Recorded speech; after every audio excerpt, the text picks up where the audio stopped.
Hey everyone, welcome to Storytime with Spidey. It's me, your friendly neighborhood Spider-Man, bringing you another fun tale. Today, we'll be reading from this classic, The Pied Piper of Hamelin. It's a story I enjoyed when I was a kid, and they call it a classic because it's been around for a very long time. It's a very old story, and it's won the hearts of many people over many years. And it's kind of it kind of centers on broken promises, broken deals. You know, when you make a deal with somebody, it's important that you keep up your end, keep your promise. So, with that in mind, here we go.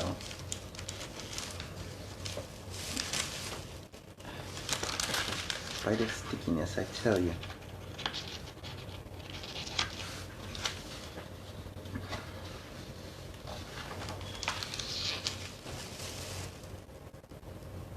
Okay. This story was retold and illustrated by Mercer Mayer.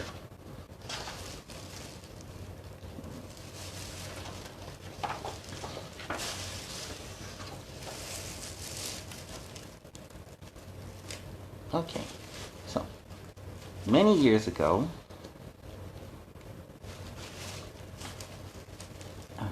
bear with me a second.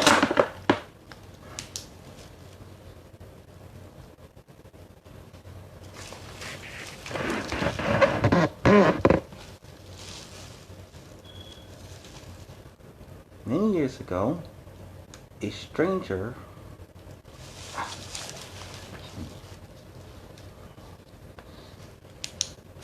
Sorry, having some technical difficulties. Just bear with me.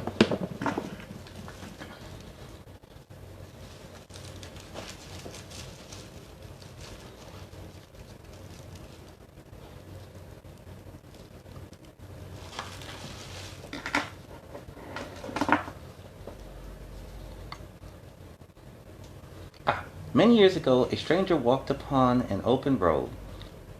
He had walked for miles, and the dust of the road covered his cloak. Ooh, sounds like an unpleasant journey.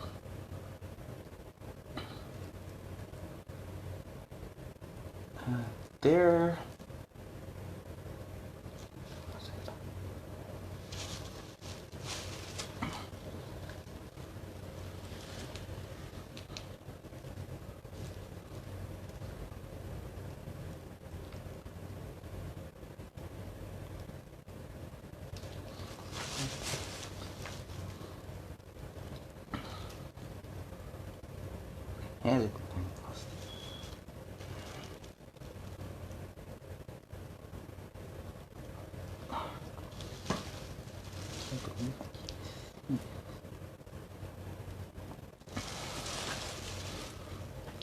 Bear with me. Sorry about that. Okay. There was a look about him so mysterious and strange that all who passed by stayed far to the other side. The road he traveled wound over a hill. Below ran the river Weser, and beyond rose the walls of the town of Hamelin. The stranger stopped to rest, for he had traveled long, and now his journey's end was in sight. As he rested, he gazed at the town below.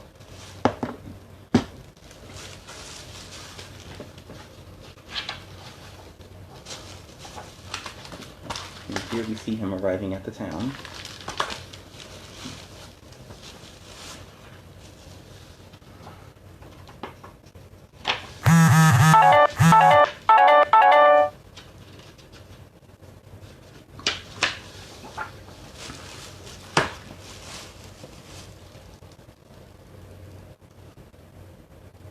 Hamelin was a beautiful town of whitewashed houses and neatly kept streets.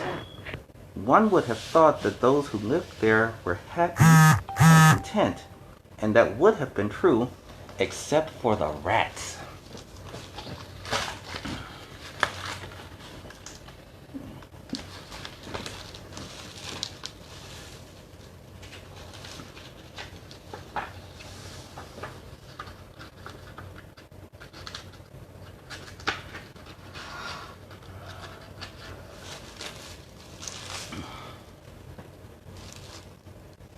Rats. Where did they come from? No one knew, but come they did by the thousands. Ooh, imagine that, a town with thousands of rats. They filled the streets, they hid in walls. As bold as brass, they chattered back at anyone who defied them. They bullied the dogs and killed the cats. Whoa. Doesn't look like a fun place to be, does it? I've had a mouse or two in my home. I've never had a rat in my house. I think I would... yeah. That would just not be pleasant. Nursery maids were hard-pressed to keep the children safe.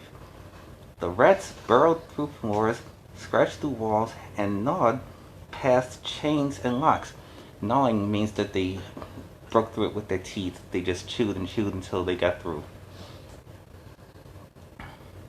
Anything left for just a minute, the rats would claim for a nest. Men's hats, cheese vats, balls of yarn, babies' cradles, anything.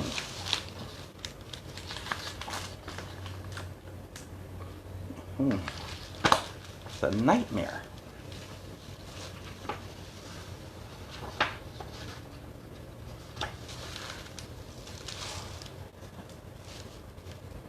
Women with long hair were often surprised to find a rat living in their curls. Yeesh. No one could have a quiet conversation, for the rats would chime in, mimic and tease and mock. No one could eat without sharing a bite, or perhaps a whole dinner with a sudden horde of angry rats. You see even more, they're just everywhere. The rats had taken over the town.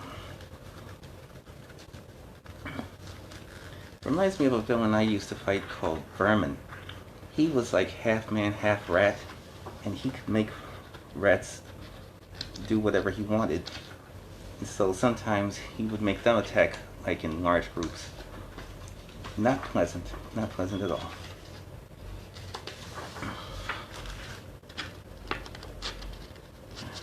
Spider stickiness.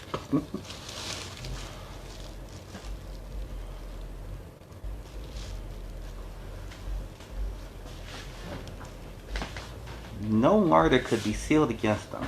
They filled up chimneys and their nests and pushed the swallows from their eaves. The chickens would not lay eggs, and the cows were too nervous to give milk. The dry goods stores were left in shambles. Fine bolts of cloth at the tailors were soiled by their wet little feet.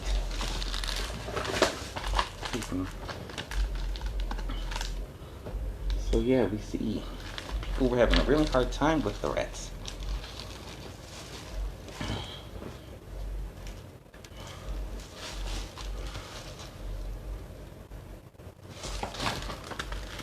Time to turn the page. What am I doing?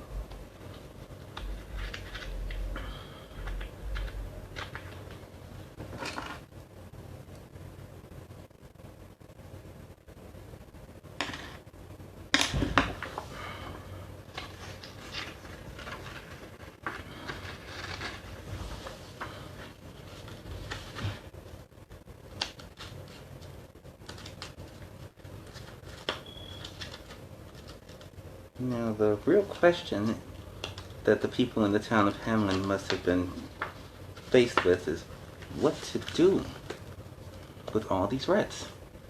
They're everywhere and they can't get rid of them.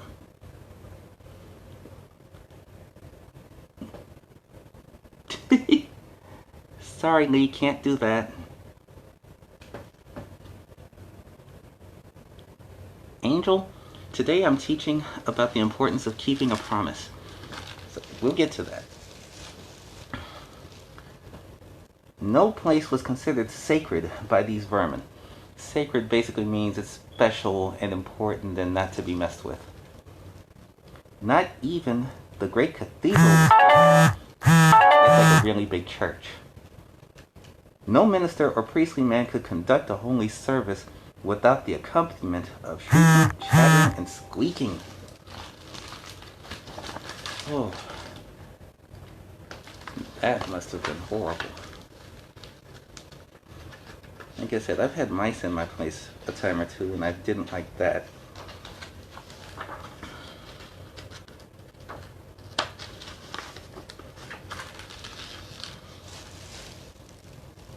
Their leader, it was said, was a great ugly rat, twice the size of the others. He planned and schemed, for it was his dream to drive away the people and have a rat town of his very own. Sounds like he was getting pretty close to that goal. He was said to be as clever as any devilish creature born under the sun. It was even said that he spoke 5 languages, but this was purely gossip, for we all know that rats can't talk. At least I hope not.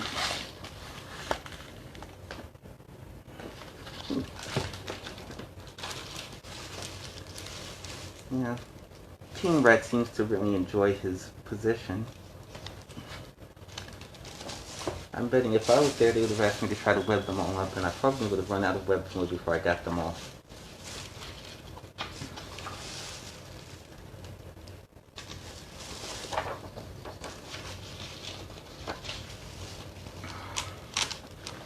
Leading the citizens of Hamlin in their fight against the rats were the able-bodied council of the town and its magnificent leader, the mayor. Now we're getting to kind of the important part.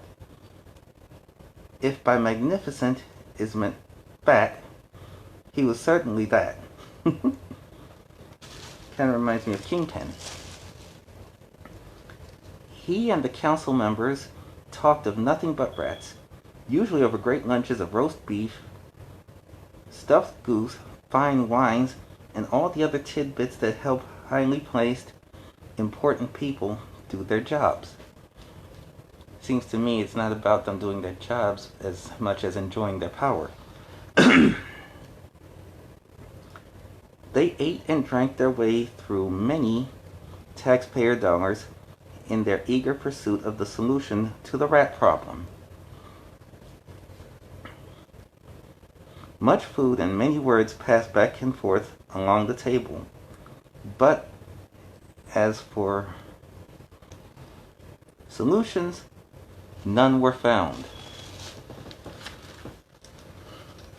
Seems to me like they weren't really focused on doing the work, like they were just having a big party at the expense of the people.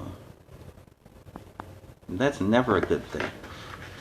When your job is to take care of the needs of the people, that's what you're supposed to be doing. It's another way of saying, with great power comes great responsibility. On one particular day, as townfolk decided to address the problem directly, they called a town meeting, then went to the town hall to inform the council of the citizenry's demands. This is just a fancy word for all of the people. In a great body, they stormed into the meeting chamber, where lunch had just finished. Their leader, the fishmonger's wife, cried, "Get rid of the rats promptly, or we shall take pleasure in coating your ample bodies with tar sprinkled with chicken feathers." Wow, they mean business. And thereafter, throwing the lot of you into the river. In those days, town meetings could be very heated affairs. That's also true of now. "How marvelous," said the mayor, being a politician to the core, "that all of you concerned citizens should come to see us directly. That's community spirit for you." See, right now he's just talking but not offering any real answers to the problem. "As for the rats, we have just come to a solution, which we are sure will work. Do not fear. We shall most certainly clean them out of town. Clear them out of town post haste."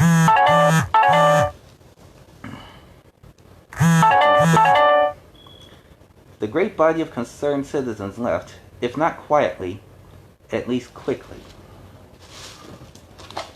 And here we see the town meeting. The people are really angry. They're frustrated, which you can understand given all that they had to deal with. See, it's kind of like a situation that we're dealing with now where we have this problem and we want answers, and the people who are supposed to be giving us those answers are not satisfying our needs.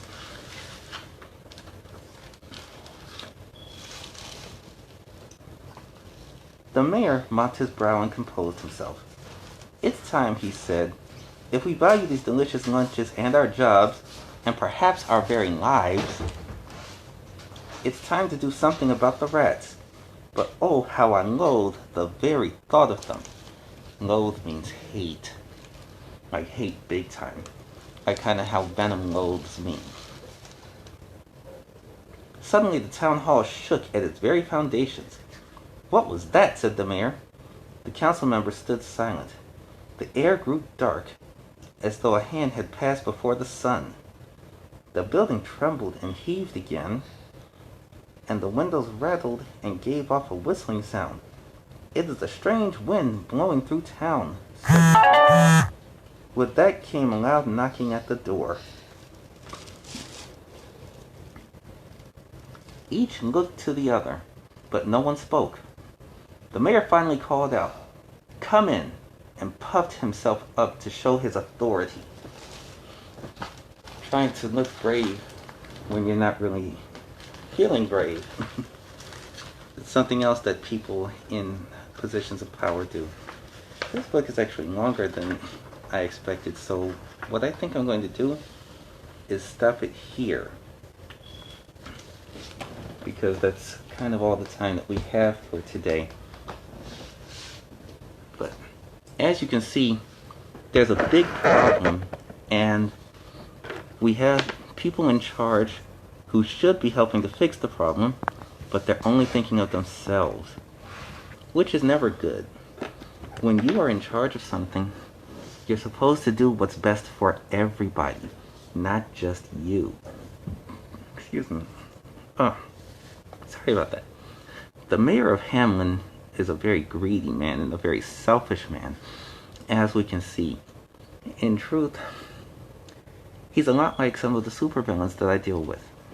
You know, they have these amazing powers, like you have Electro, who can basically command lightning from his fingers. You have Sandman, who can turn into rock or sand in any form he wants. And all they can think about is themselves, what their power does for them. And in the beginning, I was just like them.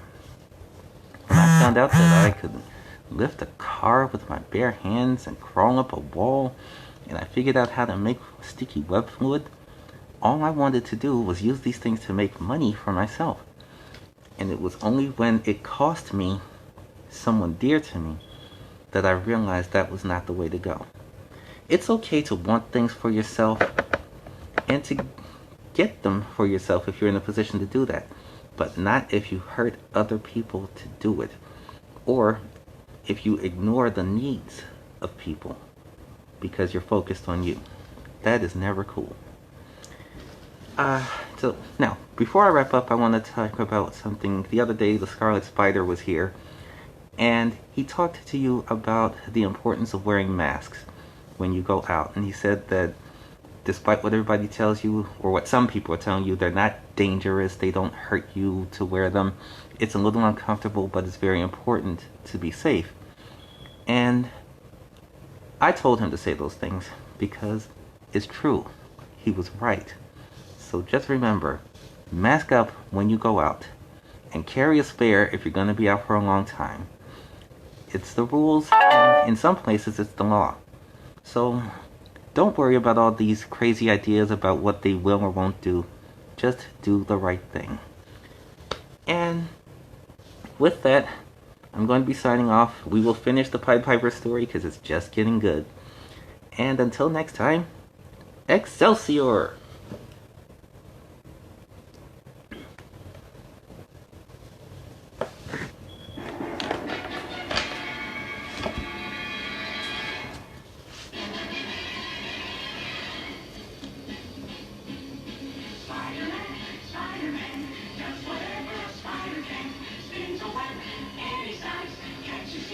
Just like guys, look out!